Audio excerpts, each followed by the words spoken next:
Our programs offer many languages. Please visit suprememastertv.com/schedule. Nos programmes offrent plusieurs langues. Veuillez visiter suprememastertv.com/schedule. Nuestros programas ofrecen varios idiomas. Visiten suprememastertv.com/schedule. برامجنا متوفرة بالعديد من اللغات. يرجى زيارة suprememastertv.com/schedule.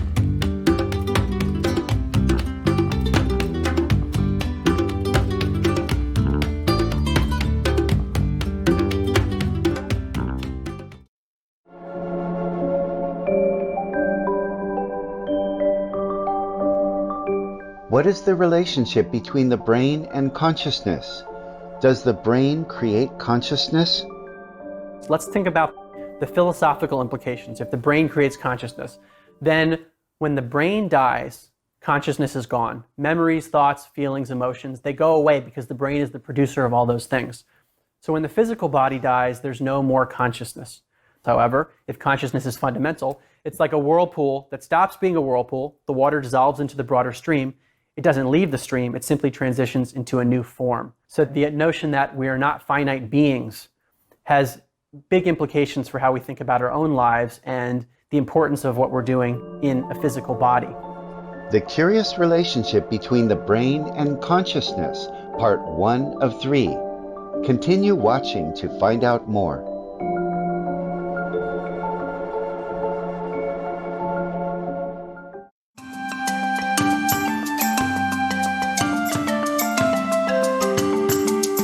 Greetings, insightful viewers.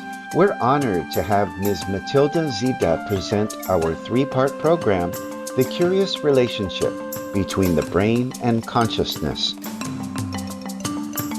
Ms. Zida is a professional psychological assistant. Since 2000, she has been working in the medical social sector, providing support for people who are limited in their daily activities. She is qualified to provide assistance to her clients in a wide range of situations, including during emergencies and while traveling. Through additional professional experience gained by attending workshops and helping with administrative work, Ms. Zida has mastered the skills required to help those in need. In her free time, Ms. Zida enjoys cooking, gardening, and drawing. Bonjour, nobles téléspectateurs. Je suis Mathilde Zida, de l'amicale d'Atapamé au Togo.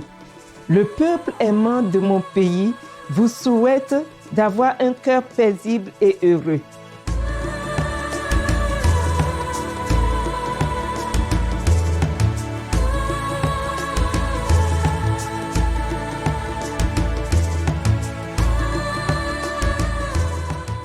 Dans le programme d'aujourd'hui, nous attendrons M. Marc Gobert, l'auteur de La fin de la réflexion à l'envers et l'animateur du nouveau podcast Où est mon esprit? M. Gobert est également membre du conseil d'administration de l'Institut des sciences noétiques à IONS, un centre de recherche dédié à l'exploration et au développement des capacités humaines.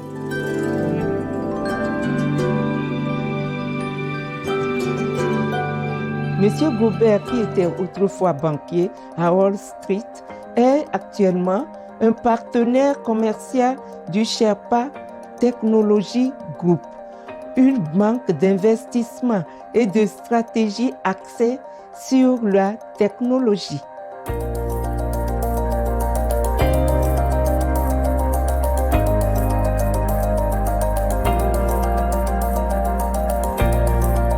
Jusqu'en 2016, M. Gobert se concentrait entièrement à sa carrière dans la finance, l'investissement et le développement d'entreprises. Puis, sa vie a pris un tournant soudain et il s'est retrouvé plongé dans l'étude de la conscience. Il explique ce qui l'a amené à ce changement dramatique. And it really all started for me in around August of 2016. And it wasn't intentional. I wasn't looking for something new, but I was listening to podcasts, and mostly health podcasts, alternative health and some business podcasts. And there was one called Extreme Health Radio. And a woman was interviewed on the show named Laura Powers, who talked about her own psychic abilities and her ability to communicate with non-physical beings. And she said she did this professionally, like this was actually something that she was experiencing all the time. And I had never heard someone talk about those topics in a semi-serious way, and she was very serious. So I was wondering, is she delusional, or is there some reality to what she's saying? And I was curious enough after that interview to then listen to her podcast, which is called Healing Powers. And over the course of about 3 weeks, I ended up listening to all of her episodes from 2011 to 2016.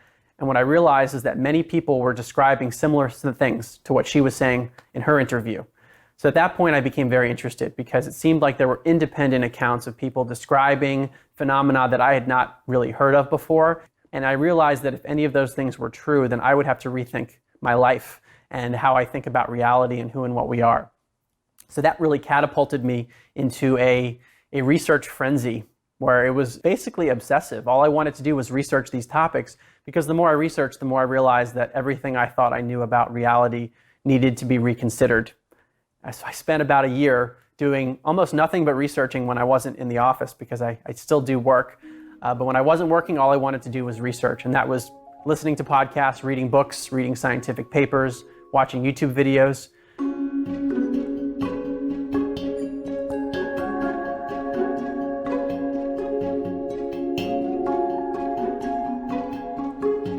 Après environ 1 an d'études intensives, Monsieur Gobert a commencé à réfléchir à la ligne de conduite qu'il devrait prendre. Au fil des discussions avec des amis, il a vite compris ce qu'il devait faire. I started to tell friends about what I was learning. And many of them told me that the information actually provided a comforting picture of reality that was affecting their lives in a positive way. So I got to the point where I was hearing enough positive feedback about what I was saying, just in casual conversations, combined with my passion and the knowledge that was now just in my mind. I said, why don't I just try to write a book about this and put it all on paper? And that was in July of 2017, where I said, okay, I'm going to try to write a book. And I took 4th of July weekend that year, which was a long holiday weekend here in the US. And I said, I'm going to basically pull an investment banker weekend where I do nothing but write and barely sleep. So I spent 4 days writing and ended up writing more than half the book over that long weekend. And over the next few weekends, finished the first draft of the manuscript. So it was a very quick transition for me going from summer of 2016, not knowing anything about these topics, to 2017, writing a first draft of a book. And now here we are with a book on the topic and a podcast in which I've now interviewed 50 world-leading experts on these topics.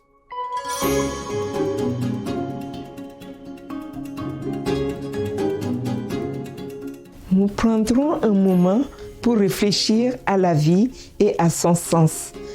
Nous reviendrons après ce bref message. Alors, restez sur Supreme Master Television. Welcome back to our program, The Curious Relationship Between the Brain and Consciousness, Part 1 of 3.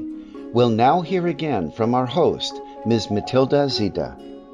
Nous poursuivons notre discussion avec Monsieur Marc Gobert, qui explique que dans le passé, il pensait que le cerveau était la source de la conscience, mais ses recherches suggèrent que c'est en fait l'inverse.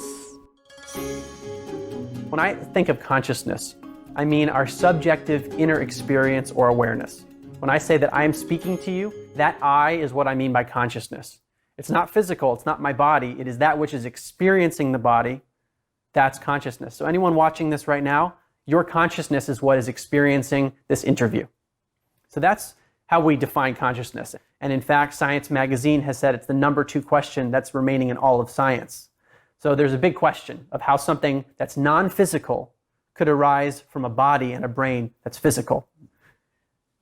But there's this strong correlation that occurs. When you change the brain, you change consciousness. So why is that not sufficient? And I'll refer to an analogy from Dr. Bernardo Kastrup, one of the philosophers in this area, who says if you can imagine there's a large fire, lots of firefighters appear at the scene. You have a larger fire, more firefighters. So you have a strong correlation between the size of the fire and the number of firefighters that are present. But in that situation, we don't say that the firefighters caused the fire. And in statistics, the saying is correlation does not imply causation. And that might be what we're dealing with the brain and consciousness. The brain's related to it, but maybe the brain's not causing it. Maybe the brain is actually acting more like an antenna receiver or a filtering mechanism that's limiting consciousness. So there's a much broader reality that our brain is screening or filtering out, almost like a blindfold. So the brain's related to it, but not causing it. So this is recontextualizing some of the most basic assumptions about life. If consciousness doesn't come from the brain, then what is it? And the thesis that I arrive at, it's not that consciousness comes from the brain, but it's the other way around. That consciousness is the basis of all reality existing beyond space and time, and the material world is an emergence or an experience within consciousness. So to put that into an analogy that we can try to make tangible, I'll go back to Dr. Bernardo Kastrup, the philosopher I mentioned, who says we can imagine that all of reality is like a stream of water, where water represents consciousness. Each of us is like a whirlpool within the stream. So we're all like localizations of consciousness, meaning we have our own individuated, localized experiences. However, we're fundamentally connected as part of the same stream of water. And this is why my book is called An End to Upside Down Thinking. It's not that matter creates consciousness, we flip it. Consciousness is fundamental. And actually, Max Planck, the Nobel Prize-winning physicist, in 1931, he said, "I regard consciousness as fundamental. I regard matter as derivative from consciousness." And that's the idea that I'm putting forth.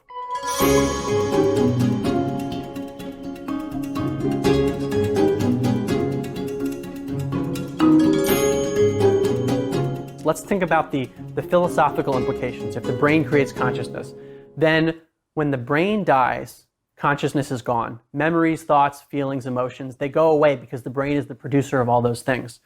So when the physical body dies, there's no more consciousness. However, if consciousness is fundamental, it's like a whirlpool that stops being a whirlpool. The water dissolves into the broader stream. It doesn't leave the stream. It simply transitions into a new form. So the notion that we are not finite beings has big implications for how we think about our own lives and the importance of what we're doing in a physical body.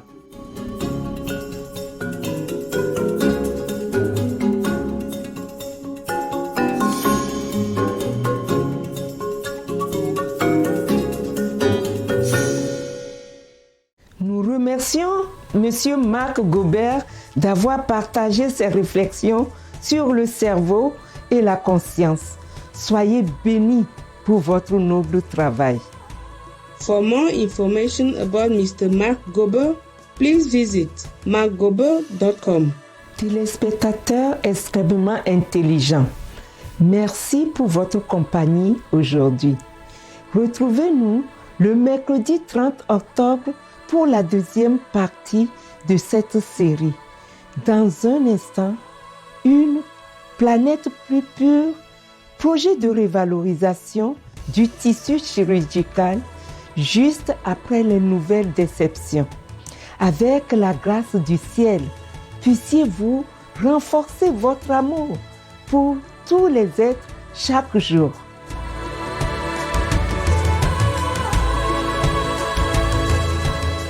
Highly intelligent viewers, thank you for your company today. Please join us again on Wednesday, October 30th for part 2 of this series. Coming up next is A Purer Planet. Projects upcycling surgical wrap right after noteworthy news. Through heaven's grace, may your love for all beings grow stronger each day. Our programs offer many languages. Please visit suprememastertv.com/schedule and suprememastertv.com/ss.